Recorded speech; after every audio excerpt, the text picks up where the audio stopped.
All right, we're here at Gaylesville High School, and we'll let these two gentlemen introduce themselves at this time. I'm Coach Brian Knapp, and I'm the head football coach here at Gaylesville. Coach Brady McCoy. I coach quarterbacks and defensive backs here at Gaylesville.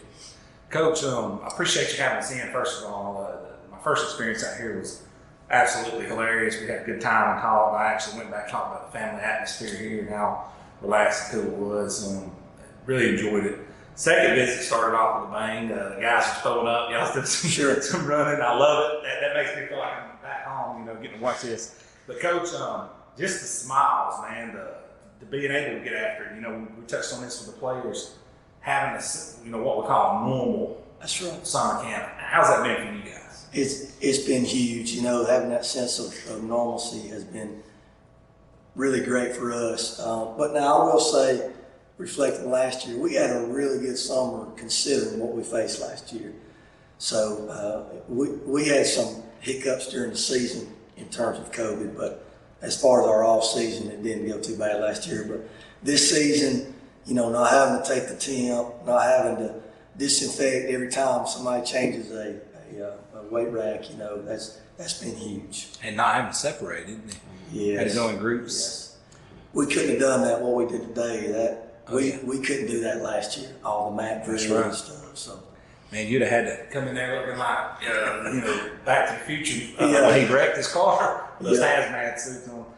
From your standpoint, pretty much what we touched on, Coach, but you getting your hands on them individually and unit coaching and stuff. How much different does that look for you? Well, it makes it a lot easier, mainly because last year we had days we didn't know who was going to be here from time to time. This year, for the most part, we've had the same number every single day. And so there's a lot more consistency that goes along with it. And so you know who's going to be here, and you can actually plan better because of the fact that you know who's going to be here. So that gives us a better chance of preparing for next season. And being able to play for Coach and understand his mindset from the player's perspective, how's that helped you in your coaching career so far? Well, it helps me a lot with being able to relate to them, because everything that they do, especially in workouts, I'm like, man, this is terrible. I don't want to do this. I'm like, guys, I did it for 4 years. I know what you're going through. Trust me, it gets better, and you get better because of it. And so they seem to buy into that idea and everything. So, Coach, having a guy like that though that you can trust, man, trust is huge. It's everything in coaching. What's that like, having a guy that you've already been at war with? Well, the main thing is, a lot of times in a game, I'll get ready to call a play, and he's probably already called it. He knows me that well, inside and out. And so for me to be able to let him run with the quarterbacks is huge. That's what I've always coached. When I was an assistant, that's what my forte was. And so for me, being able to turn that over and know that it's getting done like I want it to get done, that's huge. That allows me to be with the offensive line, be with the receivers. And so it's just, and I know he's going to be loyal to me. A head coach is as good as his assistants, and loyalty has to be at the very top. There's no doubt about that. And Coach, here this season coming up, I know, what are some of the things that you're looking to improve on and drive this team over, obviously, in the summer workouts and over into fall? What are some of the things that you got to get done this summer?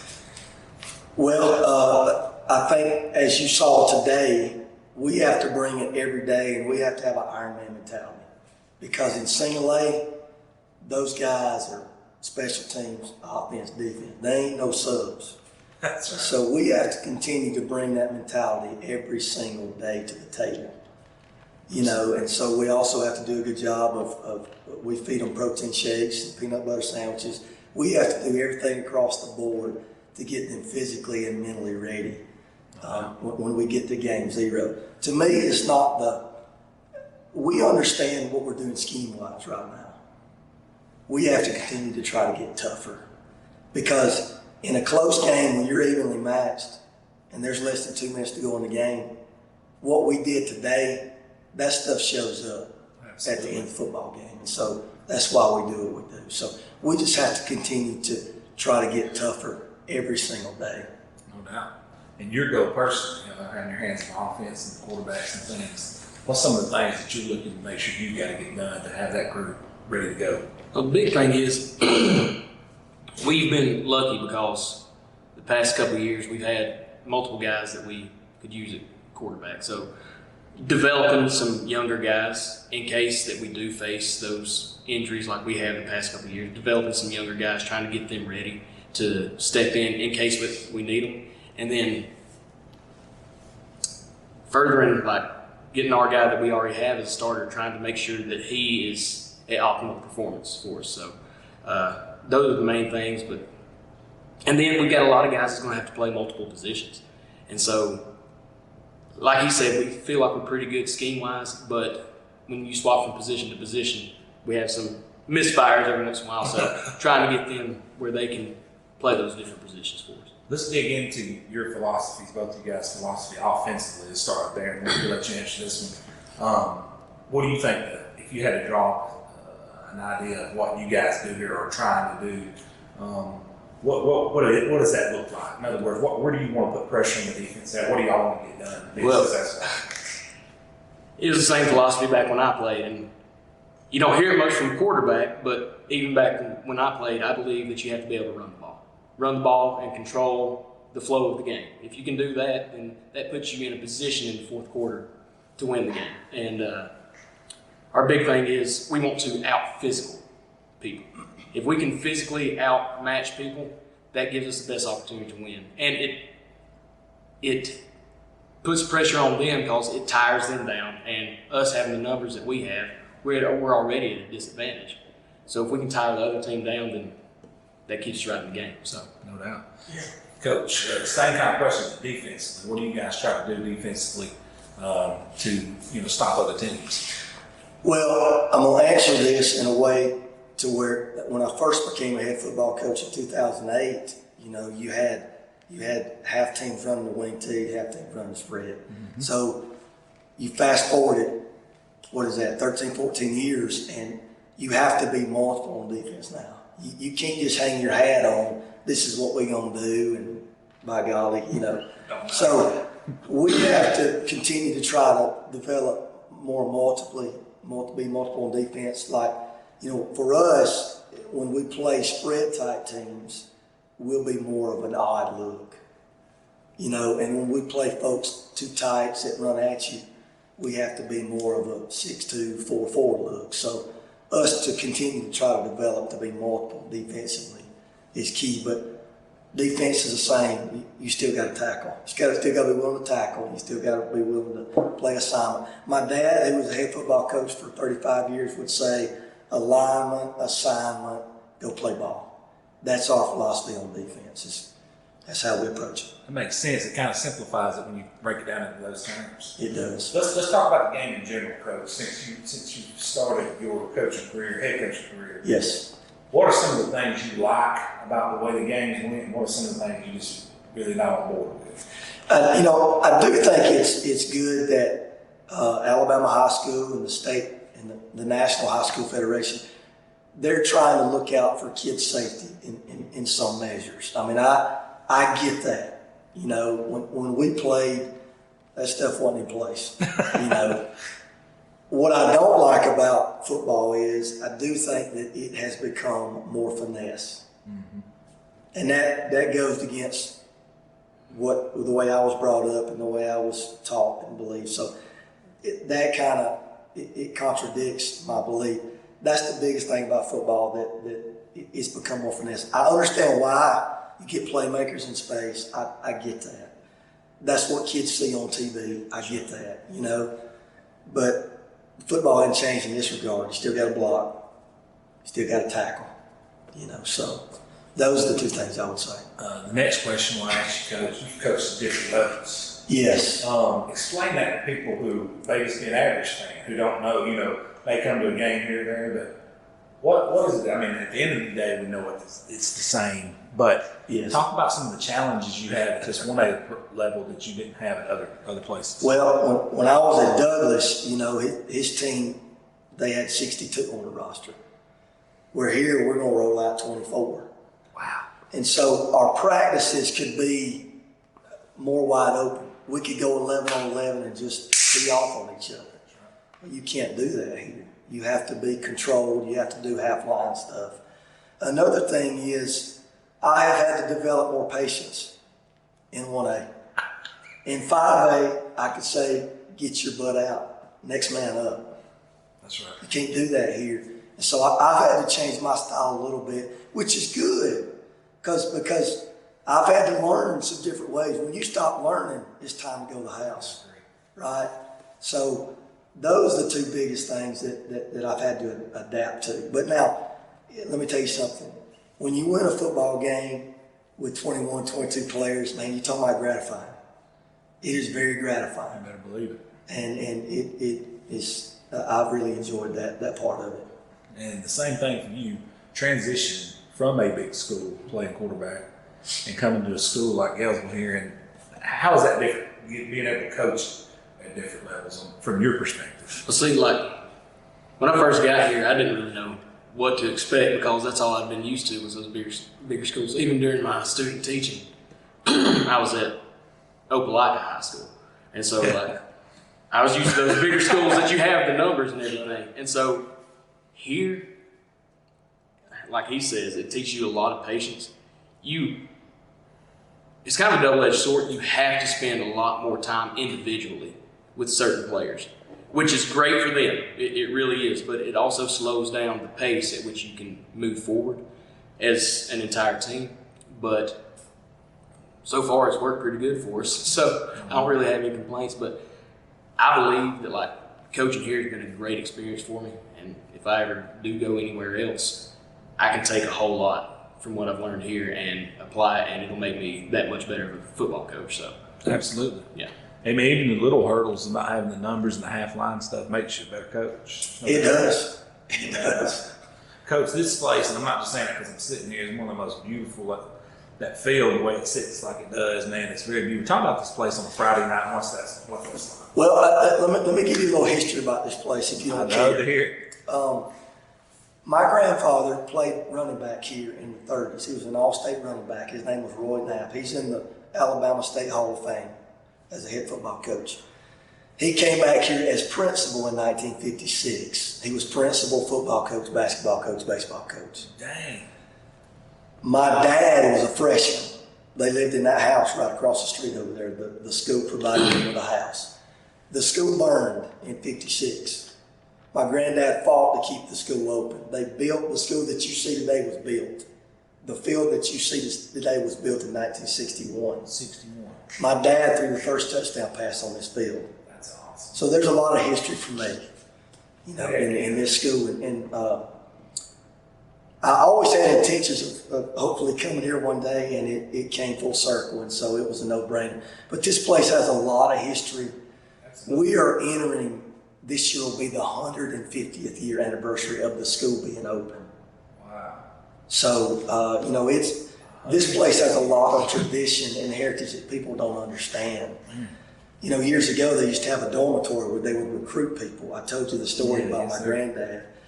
And so they were really dominant way back in the day in football. And that's what we hope to strive to do. We hope to strive to get back to that relevancy and dominancy here. But the place has a lot of tradition. They've had a lot of good football players here. Coach, you still get chills on Fridays? Absolutely. I get butterflies, and I tell our kids all the time, you get to play the best sport in America. All sports are great, but this sport teaches you about life. You're going to get knocked down, but you got to work through and face adversity. And I think us as grown men now, that's the key. Can you face adversity in your life? If you can, you got a chance you're gonna make it. That's right. That mental toughness. Yes. Above all else will prevail, no matter what the size is. Yes. Mental toughness. For you, being here and being able to see what Coach just talked about, what's it meant for you to be able to come to a place like this that's tight knit group, family oriented, and being able to start your career out like you have? Well, you hit on the spot right there. It's very family oriented here. You do get a lot of support from the kids, from the parents, from the community, really. And so when I first got here, my fellow staff, they were very welcoming to me. And so from right off the bat, I felt like, hey, this is a good place for me. The kids, sometimes they're a little bit shy warming up to new folks, but once they do, they love you and they buy right into what you're trying to do for them. And the environment here, it's really hard to beat from that aspect. The support that you have from the community, from the kids, from the staff, it's nice. I guess that's the best way that I can put it. It's just a nice community and environment to be around. And I don't have the same history here that he does. I did play against them back when I was in high school, but Gaylesville, it fits me because I'm from kind of that, even though Douglas was a 4A, 5A back when I was playing, it was still a small town, small, tight-knit community. And so that's what I wanted when I first started coaching, and I found it here. And so it's a really good experience. Yeah, Douglas is a very unique place. Very rural. Yeah, it is very rural. It kind of sits out there on the edge of the county and by itself. But yeah, you're exactly right about that. Coach, diving back into this season, Yes. there's a lot of turnovers in a lot of places in your region. Yes. Let's talk about this region a little bit and what that's going to look like for your fans that are watching this video, what you guys are going to be facing each and every Friday night. Well, I'll start with what I think is going to be the most experienced team in the region, which is Summerton Christian. They had like 12 juniors last year, and they were a team that got better and better and better as the year went on. So I look for them to be a top contender that we're going to have to go through. You're still going to have your Cedar Bluffs. Coach Beck is a good friend of mine. He'll do a great job over there, and they have a great football tradition. Valley Head, I'm very familiar with them. I was the head football coach there at one time, and they graduated a lot, but they've got a good core coming back. So I think, you got Woodville. They really have turned it on the past 5 years. Yeah. Before that was an easy W, but they have done a really good job in terms of weight room, commitment, excitement. So I think our region is going to be really, really competitive. I don't think you can look at one person and say, oh, they just going to walk everybody's dog. I really don't feel that. You're going to have to bring it every week. Coosa Christian, Coach has done a tremendous job over there. You know that firsthand. Yeah. He's brought a tough mentality over there, and I think that'll pay dividends for them. So we'll have our hands full night in and night out, but we're looking forward to it. I think, small town high school football, I think you're going to see that in our region this year. 100%. I think people are really going to, they're going to see a show this year, week in and week out. I really do. This region, to me, has gotten better each year. Yes. Over the last few years. It has. You know what I mean? Yes. And I mean, there's a lot of turnover now, so it's up for grabs. It's going to be interesting. You're right. If you look back, before we close this video, man, if you look back and self-evaluate when the final horn sounds on the end of this season, whether it be in the state championship game or wherever it's at, Yes. how do you know you had a successful season? From start to finish, number one, we're able to keep everybody with us and on task. When that final horn sounds, are all the pieces still with us? Are all the pieces, have they gotten in trouble? Have they quit? Have they, to me, everybody wants to win. I want to win. But my job is to create those young men to be good citizens, good fathers, good brothers, good sons. That's our ultimate job. It is. It is. The wins will come. That's right. And let me tell you the best compliment that's been ever made to me as a coach. Obviously, a lot of his teammates have done it. I'm sitting at Valley Head 4 years ago, and I'm painting the field.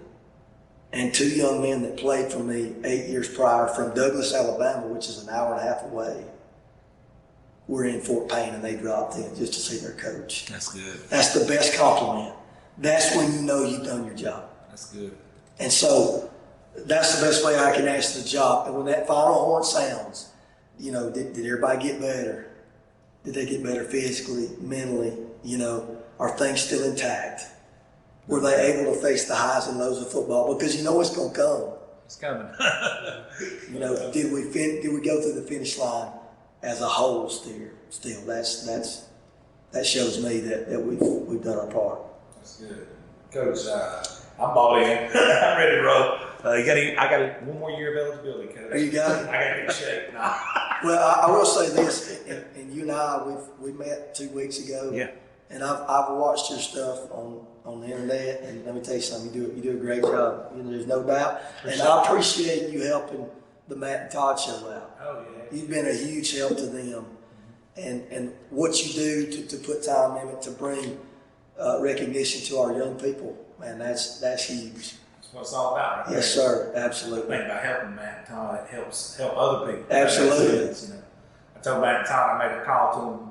I didn't know neither one of them. I just messaged one of them on Facebook, and I said, hey, I was just reaching out. I want to help you guys in any way I can. And they were positive response. You know, in this kind of industry, a lot of people, it's not like that. They don't want to talk to you. Yep. They look at you as competition. They're definitely not going to help you. I'd rather be the opposite, because the better they get, the more reach they get. Yeah. The kids get exposed. Right? Yeah. I mean, everybody stays positive, everybody wins. You know what I mean? Another person pays you a compliment. I don't even know if you realize that he's here. Corey Head is my defensive coordinator. You went to Sardis. Oh, yeah. And he remembers you. Hey, don't ask him any of my Sardis stories. Well, he said you were a fine young man. So he's joking with me. he complimented you heavily. And he did? Yes, he did. I wasn't the best person back No, then. he did. He likes you. I appreciate that, man. Tell Coach Head I said hello. Yes, sir. Hey, and I appreciate you guys sitting in. It's been a very good video, and we'll have this thing out very soon for y'all. Awesome. Thank you. Thank you. All right, we are here in Gaylesville, beautiful Gaylesville High School, and I'm going to let these gentlemen introduce themselves. Michael Reynolds, senior, running back, and linebacker. Bailey Glasgow, junior, front side guard and defensive. Riley Mitchell, junior, and starting tackle. Seth Lee, junior, starting wide receiver, starting quarterback. Hunter Penny, senior, starting wing. All right, guys. Last year, spring looked totally different when COVID hit. It kind of changed everybody's perspective of what was important in life, and just it's just a wrench in the spoke, so to speak. And now that we've gotten through that, how much different is this spring than last year? And then heading over into summer workouts, how much different does that look for you personally? Putting forth a lot more effort because we know we're able to play this year, and we know we're able to make it at all the spring workouts without having no risk for getting corona. Same question. Like last year, I wasn't really as motivated. Now that we're transitioning back into more things, I'm feeling good. I'm getting stronger. Everything just feels better in general. So. Last year we didn't know if we was gonna have a chance to play or not, so we was hesitant on working out as hard. But this year we know for a fact that we can get after it, so we're working hard. Last year was just a downfall for us. It wasn't that fun because of COVID, couldn't play. But this year, stronger, happy to play, have fun. Last year nobody really could do anything because of COVID, but since it finally blew over, we can actually finally see each other, do stuff as a team and get better. Absolutely. Now, we'll start right back here with you. Now, I just watched Coach Matt have you guys do some pretty serious workout. And I know Coach is doing his job when I'm walking up to the gym and 2 or 3 guys is outside puking. Talk about these summer workouts and how they're going on. Well, it's rough. It's really rough. But the honest truth is that all of us want to get better, and we actually want to have a good team this year. We all have the motivation. We all trust each other like brothers, and we want to be better. No doubt. It's hard, but it's fun at the same time when you have teammates pushing to get through. Coach, that workouts are hard. They're very hard. I'll do it myself, actually. But I know it's for a purpose to get better and have a good team, so it's worth it. It's very hard. Like there's sometimes I'm contemplating all sorts of stuff over there, but at the end of the day, I can see the results afterwards and know that it's all worth it. So. Yeah, his workouts, they're rough. They're worst workouts we've ever been through. But he does push us to our full potential. He knows what he can get out of us. Just how intense of a coach is coaching now? He's pretty intense. He likes to get up in us and make us push to our full potential. All right, I'm gonna ask each one of you guys coming back across this one. What's the most mad you've ever been coaching that person? Let's see. I don't know. Oh, okay. I was gonna say. One day at practice, we're handoff straight to me. Wasn't bad handoff by the quarterback, by the way. But he thought I fumbled the ball on the ground. He picks up the ball, punts it across the football field, makes me go and get it. Those his keys. I'm pretty sure I didn't pull correctly one time, and from there I knew it was going to be a bad day. It's not good, especially when he gets up in your face, just yelling. I think it was my freshman year, and Coach Knapp just got here, and I was having an awful practice. I remember he got up in my face, and it was just I knew I needed to do something about it. I remember that. It was my freshman year, and then I ran the route wrong, and then he just told me to just get off, take a break from the table. Honestly, I don't think I've ever seen Coach Knapp happy. It's the overall experience with you. Now, guys, let me go back to this. Coming into this season, what is you guys' main goal? Obviously, Coach looks at you guys as leaders. That's why he's got you on this video. But from a personal perspective, what would be your main goal heading into this season to make this team better?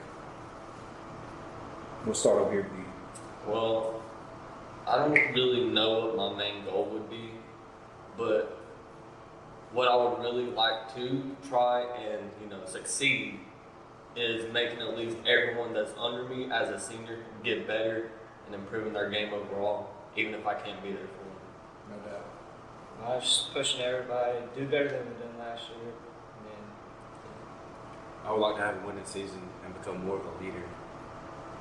I'm going to try to get stronger and end up doing my job more correctly this year.